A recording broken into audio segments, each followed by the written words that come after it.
Disagree. You disagree with that? No, I agree with his analysis.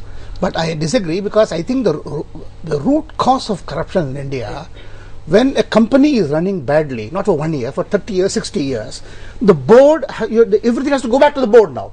In our political class, there is no check and balance at all. If you need today 20 crores to become an MLA, if you need today 30 crores, 35 crores to become an MP, that's the root of it, isn't it? Once you come to election funding unless is the an root MP of it. at the end of a 5-year term makes 200 That's crores, the root of it. It's a stupid investment. Absolutely. Right. So you've spent so much money coming to power. Everything starts from there, and therefore then you have to return. You have to take the money. You it's a heavy compulsion on him. Heavy compulsion on him to get the bureaucrat to toe his line. Bureaucrat doesn't toe his line, his head is chopped off or thrown out. Let's get a corporate voice on this. Meera Sanyal, do you think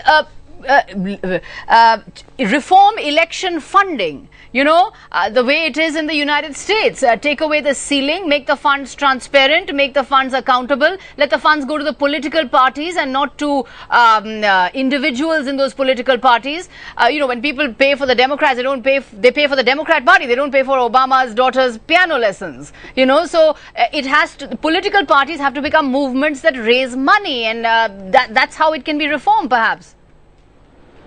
Well, Sagarika, what you're saying has been talked about for a long time. Of course, we need electoral reforms. But I think more fundamental than that is how do we view politics in our country today? The problem is that politics is a career. It is not public service. And of course, in politics, you either get elected or you don't get elected.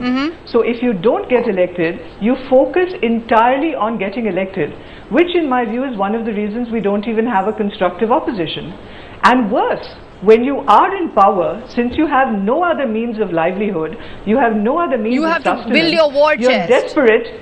Absolutely. You have to build your election war chest. Let's get a word in from Soli Sorabji. Unfortunately, we're completely out of time. This is such an interesting discussion. We could go on and on. But Soli Sorabji, what's your analysis? Why is there so much corruption everywhere? Why is every institution becoming corrupt?